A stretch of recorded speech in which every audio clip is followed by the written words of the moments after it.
بسم اللہ الرحمن الرحیم. ساری زندگی یا اللہ سمجھایا ہے. بہت شکریہ. یا علی سمجھایا ہے. نبی کی تبلیغ کا خلاصہ ہے. نبی کی زندگی کا خلاصہ ہے. یا اللہ اللہ بولو یا علی علی بولو. اور یہ دونوں متقابل نہیں ہے. میں تو خود جب اللہ کو پڑھتا ہوں یعنی قرآن کو پڑھتا ہوں تو وہ علی کے پاس بھیجتا ہے، اور جب علی کی بارگاہ میں جاتا ہوں تو وہ اللہ تک لے آتے ہیں. ذوبوا فی علی کما ہوا داب فی اللہ. علی میں ایسے گم ہو جاؤ جیسے علی اللہ میں گم ہو گئے. جس نے اپنی ذات کو اللہ میں فنا کر دیا ہو، اپنے وجود کو ہی مٹا دیا ہو، اپنے آپ کو بیچ ڈالا ہو اللہ کی مرضیوں کے بدلے، پھر اب قیامت تک دیکھنا یہ ہے کہ جس سے علی راضی اسی سے اللہ راضی، جس سے علی کے بچے راضی اسی سے اللہ راضی. یہ قاعدہ بنے گا. تو کبھی فرمایا انا و علی ابوا هذه الامه، میں اور علی اس امت کے دو باپ ہیں. مولانا یہ ہم کچھ کہیں گئے تھے ابھی کل، وہاں یہ بات میں نے کی تو وہاں چند دوست ہمارے ساتھ تھے، ان کے لیے تکرار معاف کریں گے. فرمایا انا و علی ابوا هذه الامه، میں اور علی اس امت کے دو باپ ہیں. عجیب تعبیر ہے. یا رسول اللہ دو باپ کی نسبت تو مانوس نہیں ہے. ممکن ہے کہ کوئی دو باپ کی نسبت کو غیر مانوس سمجھ کے یہ سمجھے کہ یہ دو ہیں. اسی لیے تو یہ سوچے گا نا کہ دو باپ کیسے. نبی نے فرمایا میں اور علی اس امت کے دو باپ ہیں، میں اور علی اس امت کے دو باپ ہیں. تسنیہ کا صیغہ ابوا هذه الامه. جی یہ دو کب ہیں؟ بلا تشبیہ، بلا تشبیہ سکے کے دو رخ. ایک جانب لوگو بنا ہوا ہوتا ہے، ایک جانب مالیت لکھی ہوئی ہوتی ہے. علی نبی کی مالیت کو کہتے ہیں، نبی علی کی حیثیت کو کہتے ہیں. دو کب ہے؟ دو قالب ایک جان، دو نظر آنے والے حقیقت میں ایک. انا و علی من نور واحد، میں اور علی ایک نور کے دو حصے ہیں. اللہ نے سب سے پہلے میرے نور کو خلق کیا، نبی فرما رہے ہیں، اور میرے نور کا ٹکڑا کیا تو اس کا نام علی رکھ دیا. بھائی اس میں کیا حکمت ہے، ذرا غور تو کریں. نبی کے نور کو ٹکڑا کیا ہے تو ایک ٹکڑا دوسرے ٹکڑے کا محتاج، ایک جز دوسرے جز کا ضرورت مند. جی اور جو ضرورت مند ہو جائے، جو جز بن جائے، وہ پھر جز کا جز محتاج ہوتا ہے، اور جو محتاج ہو وہ سمجھ نہیں ہوتا، جو سمجھ نہ ہو اللہ نہیں ہوتا. لہذا نبی کا حصہ بنا دیا علی کو. میں اور علی اس امت کے دو باپ ہیں. شاید یہ اس لیے فرمایا ہو کہ جب تک اولاد بالغ نہیں ہو جاتی باپ کی تربیت کی ضرورت رہتی ہے. اولاد کے بالغ ہو جانے کے بعد خود اولاد ذمہ دار ہے اپنے کاموں کی، اپنے امور کی، اپنی زندگی کی. مثلا 18 سال کا لڑکا کسی کا شیشہ توڑ کر آئے گا تو خود بھرے گا، ابا نہیں بھریں گے.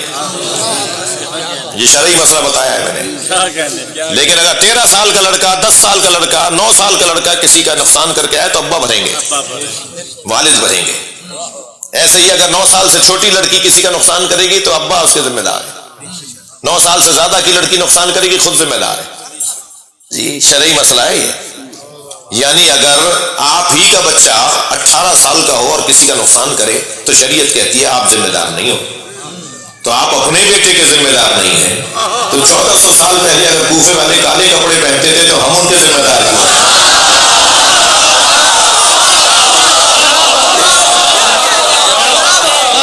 میں تو کوفے والوں کی اولاد نہیں ہوں، میں تو سید ہوں. میں ہمارے بڑے تو مدینے سے آئے. یہ کیا بات ہوئی سارے شیعہ کوفے والے ہیں؟ یہ ان کے بڑوں نے مارا تھا، اولادیں رو رہی ہیں. تو جو کوفے والوں کی اولادیں ہوں گی ان کو کہو تو شاید سن بھی لیا جائے.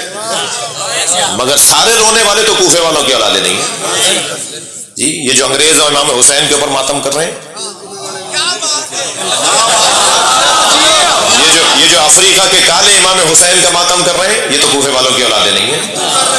سادہ ہندو جو کر رہے ہیں، یہ تو کوفے والوں کی نسل نہیں ہے. سادات تو کوفے والوں کی نسل نہیں ہے. یہ کیا بات ہوئی؟ یعنی 1400 سال پہلے والوں کے ہم ذمہ دار ہیں، اور شام میں ایک باپ بیٹے کا ذمہ دار نہیں ہے.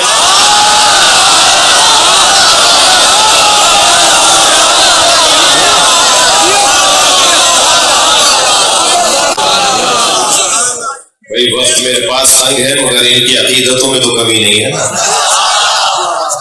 اس کو کیا کریں؟ وہ تو یہ اچھی مجلس بر صغیر ہندوستان پاکستان، ہمارا جو کلچر ہے اپنا پاکستان کا، یہ عراق میں تو مجلس ہو نہیں رہی، ایران میں تو مجلس ہو نہیں رہی ہے، یہ تو پاکستان میں ہو رہی ہے. تو ہماری تو اپنی ثقافت ہے جی. میں بعض اوقات دیکھ رہا ہوتا ہوں کوئی نعرہ لگا رہا ہوتا ہے تو کچھ گھور کے اسے دیکھ رہے ہوتے ہیں. بھائی تم خود تو لگا نہیں رہے، دوسرے کو لگا کے دیکھ، دوسرے کو تو لگا کے.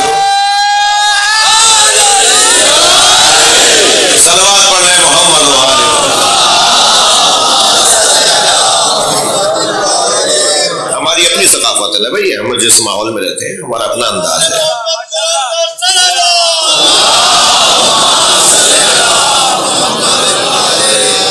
میں اور علی اس امت کے دو باپ ہیں، اس لیے نبی نے فرمایا کہ نبی کی 63 برس کی نبوی زندگی میں امت کی بلوغت مکمل نہیں ہوئی. لہذا میں تعویل کی بنیاد پر، اور یا علی تم تعویل کی بنیاد پر اور میں تنزیل کی بنیاد پہ جنگ لڑوں گا. علی مولا کے زمانے میں شعور بہتر ہوا، بڑھتا چلا گیا، پہچاننے کا موقع ملا، عادتیں سمجھ میں آئیں، مزاجوں سے آشنائی ہوئی، امت کا شعور بڑھنا شروع ہوا. ایک اور سبب بھی ہے.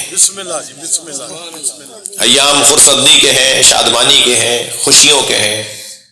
شادیاں ہو رہی ہیں عزیز و قارب میں. حضرت مولانا تشریف فرمائے، علماء کرام تشریف فرمائے ہیں.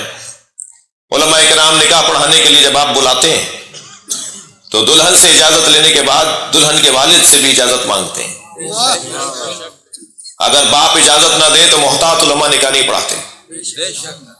لیکن اگر باپ مثلا دور ہو اور اس کے آنے میں فاصلہ ہو، ریسپشن پہ ہیں، انتظامیہ کاموں میں مصروف ہیں، انتظامی معاملات میں مصروف ہیں، اور نکاح میں دیر ہو رہی ہے، کوئی آواز دے کر کہے کوئی بات نہیں مولانا، اگر ابا نہیں ہے تو اماں سے پوچھ لیجئے.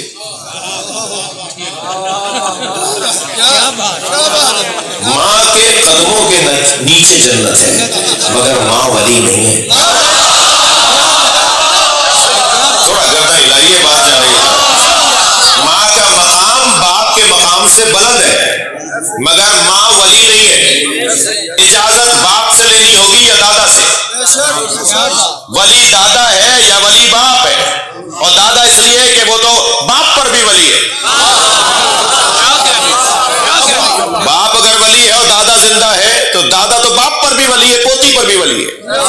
تو باپ اور دادا یہ ولی ہے، ماں کا مقام بلند ہے. نبی نے فرمایا میں اور علی اس امت کے دو باپ ہیں.